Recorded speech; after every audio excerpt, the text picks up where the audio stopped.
Halo, selamat siang Tribuners. Anda sedang menyaksikan berita terkini Lampung bersama dengan saya, Kusnul Asyaifah. Kami akan menyajikan berita terkini dan menarik untuk Anda di berbagai wilayah di Provinsi Lampung. Dan inilah berita selengkapnya.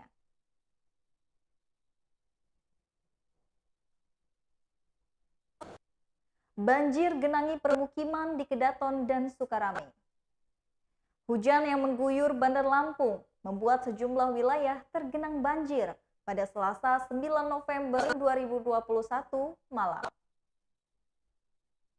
Seperti yang terjadi di Jalan Dr. Sutomo, Kelurahan Penengahan, Kecamatan Kedaton, dan Jalan Endro Suratmin, Kecamatan Sukarame. Banjir setinggi betis orang dewasa menggenangi Jalan Dr. Sutomo. Akibatnya air masuk ke dalam rumah warga. Meskipun menguras air yang menggenangi kediamannya, salah satunya Panji, warga Jalan Dr. Sutomo yang terlihat sedang mengeluarkan air yang masuk ke dalam rumahnya. Iya mas, harus mengeluarkan air yang masuk ke dalam rumah. Setiap tahun seperti ini. Ketinggian air sekitar 40 cm, kata Panji. Dia berharap pemerintah dapat memperbaiki drainase sehingga tidak tersumbat sampah. Kalau udah banjir, berjam-jam kami baru bisa mengeluarkan air dari dalam rumah, tutur Panji. Pemandangan serupa terlihat di Jalan Endro Suratmin, Sukarame. Setidaknya sedikit pengendara motor yang tidak bisa melintas karena tingginya genangan air.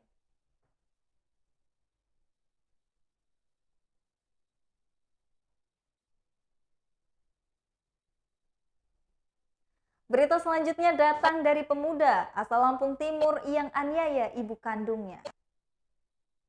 TS 25 tahun pemuda asal Lampung Timur yang melakukan penganiayaan dan percobaan perudapan kepada ibu kandungnya, MS 46 tahun.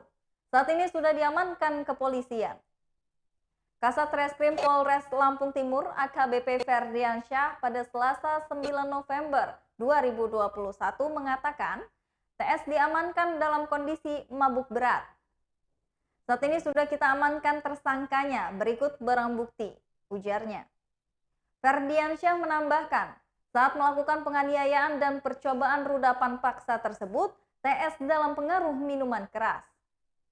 Saat pintu rumahnya terbuka, polisi langsung menangkap TS dan sedang dalam keadaan mabuk berat, tutur Ferdiansyah. Adapun barang bukti yang diamankan yakni satu setel pakaian korban beserta pakaian dalamnya, lalu satu setel pakaian milik pelaku TS beserta pakaian dalamnya dan satu kain lap, katanya.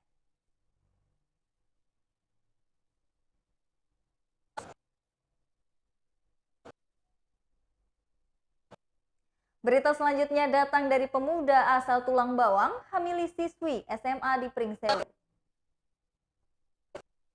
Seorang pemuda berinisial GS 18 menyerahkan diri ke polisi setelah dilaporkan menghamili siswi SMA di Kabupaten Pringsewu. GS, warga Kampung Gedung Jaya, Kecamatan Rawapitu, Kabupaten Tulang Bawang ini didampingi keluarganya menyerahkan diri ke Mapolres Pringsewu pada Senin 8 November 2021 kemarin. Kini GS diamankan oleh Sareskrim Polresta Pringsewu. Sebab perbuatan GS terhadap korban FX 17 tahun dilakukan di wilayah Pringsewu. Kasat Reskrim Polres Pringsewu Ibtu Feabo Adigo Mayora Pranata mengatakan bila FX warga Kecamatan Pringsewu dan masih berstatus pelajar SMA. Selain itu FX masih dalam kategori anak di bawah umur. Feabo menuturkan tersangka GS dilaporkan oleh orang tua korban FX pada September 2021 kemarin. Keluarga korban melaporkan ke polisi karena tidak terima dengan perbuatan pelaku. Kata Feabo mewakili Kapolres Pringsewu AKBP Hamid Andriti Sumantri pada Selasa 9 November 2021. Atas laporan itu, Unit Perlindungan Perempuan dan Anak atau PPA Sareskrim Polresta Pringsewu melakukan serangkaian proses penyelidikan dan juga pemeriksaan terhadap korban maupun saksi-saksi. Polisi juga melakukan proses visum terhadap korban di satu rumah sakit di Pringsewu. Hasil visum terdapat luka robek pada selaput darah dan korban juga sudah dalam kondisi hamil. Dengan usia 7 minggu, ungkap Feabo. Tersangka GS sudah menjalani pemeriksaan dan mengakui semua perbuatannya. Tersangka sudah 3 kali melakukan perbuatan asusila terhadap korban yang tidak lain adalah pacarnya. Perbuatan itu dilakukan dalam rentan waktu April hingga Agustus 2021. Aksi ruda paksa dilakukan di 2 lokasi, yakni di rumah kontrakan tersangka di Kelurahan Pringsewu Barat dan di rumah kontrakan tersangka yang berlokasi di Pringadi, Kelurahan Pringsewu Utara. Kepada polisi, GS mengaku menyesal telah melakukan perbuatan tersebut.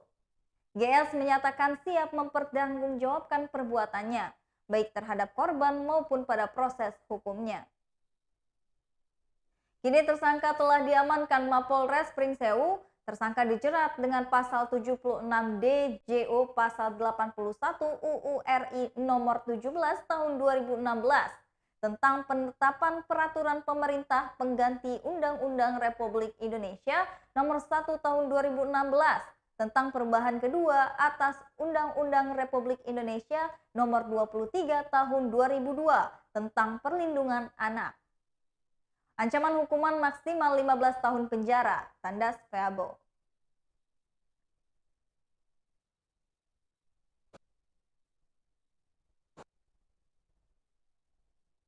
Bendungan Tirta, Sinta di Desa Wonomarto, Lampung Utara.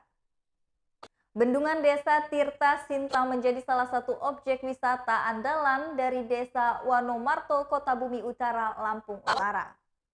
Destinasi yang terletak sekitar 30 km dari Kota Bumi itu menampilkan pesona bendungan dengan berkeliling menggunakan mainan.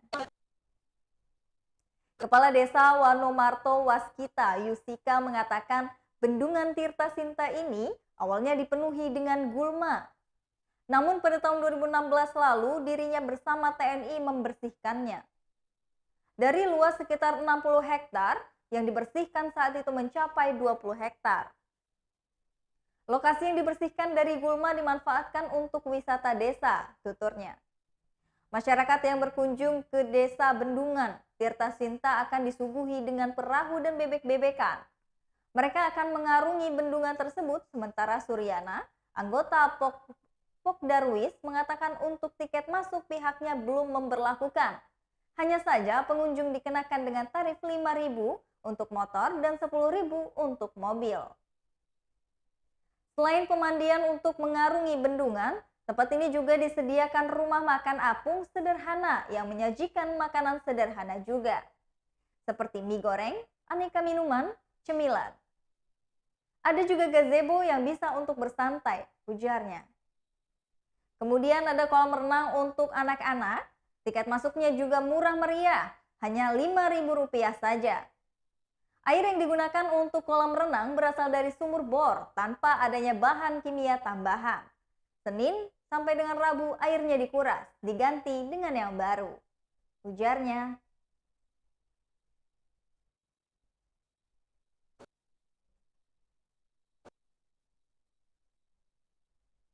Berita selanjutnya, Badan Intelijen Negara Daerah Lampung gelar vaksinasi COVID-19 di Lampung Tengah. BIN atau Badan Intelijen Negara Daerah Lampung menggelar vaksinasi COVID-19 tahap kedua di Lampung Tengah pada Selasa 9 November 2021. Sebanyak 11.000 dosis diberikan kepada masyarakat. Kegiatan yang digelar di Balai Kampung Poncowati, Kecamatan Terbagi Besar itu dihadiri oleh Kabinda Lampung, Iwan Satriawan, Bupati Musa Ahmad, dan juga Wabub atau Wakil Bupati Ardito Wijaya. Iwan Satriawan mengatakan, vaksinasi massal tersebut merupakan instruksi dari Presiden Joko Widodo. Kegiatan ini, vaksinasi massal, merupakan instruksi Presiden Republik Indonesia Joko Widodo dalam rangka membantu pemerintah daerah mempercepat vaksin kepada masyarakat, kata Iwan Satriawan. Iwan menambahkan, sasaran vaksinasi COVID-19 yakni pelajar dan juga masyarakat umum. Dalam praktiknya, lanjut Iwan, Pihaknya juga memberlakukan jemput bola alias door to door. Vaksinasi ini juga tidak hanya dipusatkan di satu tempat, tetapi langsung bisa dirasakan masyarakat di rumahnya masing-masing dengan mengusung tema vaksin door to door. Bupati Musa Ahmad dalam kesempatan itu mengucapkan terima kasih kepada BIN daerah Lampung yang telah menggelar vaksinasi di Jurai Siwo. Untuk vaksinasi ini, pemerintah Kabupaten Lampung Tengah memberikan tenaga vaksinator. Terima kasih kepada BIN daerah Lampung yang telah menggelar kegiatan vaksinasi di daerah Lampung Tengah, ujar Musa Ahmad. Musa menyampaikan pihaknya juga bersama unsur Forkominda Lampung Tengah masih terus menggelar kegiatan vaksinasi hingga ke tingkat kampung. Dia yakin vaksinasi 100% di Lampung Tengah bisa tercapai pada Desember mendatang. Kami tetap yakin vaksinasi di Lampung Tengah selesai 100% hingga akhir Desember ini. Kami terus menghimbau masyarakat untuk mensukseskan program ini, ujarnya. Di sela kegiatan tersebut, Bupati dan BIN daerah Lampung menyalurkan paket sembako kepada masyarakat kurang mampu di wilayah terbagi besar tersebut.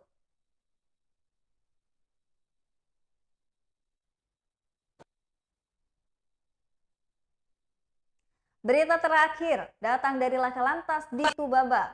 Bayi 10 bulan meninggal dunia. Satlantas Polres Tulang Bawang Barat atau Tubaba akan meminta bantuan tim Traffic Accident Analysis atau TAA, Direktorat Lalu Lintas atau Dirlantas, Polda Lampung untuk menyelidiki peristiwa laka lantas yang menewaskan bayi 10 bulan. Laka lantas ini melibatkan satu unit motor metik dan mobil pick-up di depan Pertashop Tiu Kartajasa, Kecamatan Tulang Bawang Udik, Kabupaten Tulang Bawang Barat pada Rabu 27 Oktober lalu. Kasat Lantas Polres Tubaba, Ibtu Suwarjo Suryaningrat mengutarakan, diibaratkannya tim TAA Dirlantas Polda Lampung untuk membantu menganalisa penyebab laka lantas dari hasil olah tempat kejadian perkara atau TKP. Sudah kami buatkan surat ke Polda, kemungkinan minggu depan tim turun ke Tubaba, terang Suwarjono, pada Selasa 9 November 2021. Dilibatkannya tim TAA lantaran sejauh ini belum didapatkan hasil signifikan untuk menyimpulkan status penyelidikan kasus laka lantas itu. Suwarjo mengatakan pada Senin 8 November 2021 kemarin memang sempat dilakukan gelar perkara dengan menghadirkan dua belah pihak. Namun dalam gelar perkara itu belum didapatkan hasil. Saksinya kurang kuat, jadi masing-masing pihak punya argumentasi. Kita upayakan perdamaian tapi tidak ada titik temu. Jadi kita minta bantuan tim TAA. Papar Suwarjono. Traffic Accident Analysis atau TAA merupakan sebuah metode yang dapat digunakan untuk menjelaskan kejadian perkara laka lantas dengan cara merekam TKP. Sehingga menghasilkan rekaman berupa foto dan video yang dapat digunakan untuk merekonstruksi kejadian sebelumnya, sesaat dan juga setelah kejadian laka lantas tersebut. Seperti diberitakan sebelumnya, Satlantas Polres Tulang Bawang Barat Tubaba akan melakukan gelar perkara peristiwa kecelakaan lalu lintas atau laka lantas yang merenggut korban jiwa bayi 10 bulan. Gelaran perkara rencana akan dilaksanakan pada Senin 8 Januari 2022. Kasat Lantas Polres Tubaba, Ibtu Suwarjono Suryaningrat mengatakan, gelar perkara untuk penyimpulan peningkatan status penyidikan kasus laka lantas itu.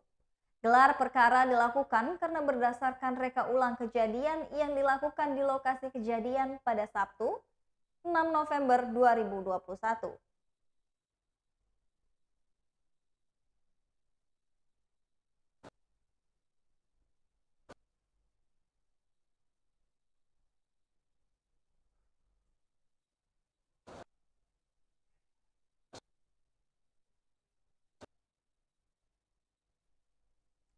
Baiklah Tribuners, itulah tadi berita terkini Lampung bersama dengan saya Kusnul Asyaifah. Terima kasih dan sampai jumpa.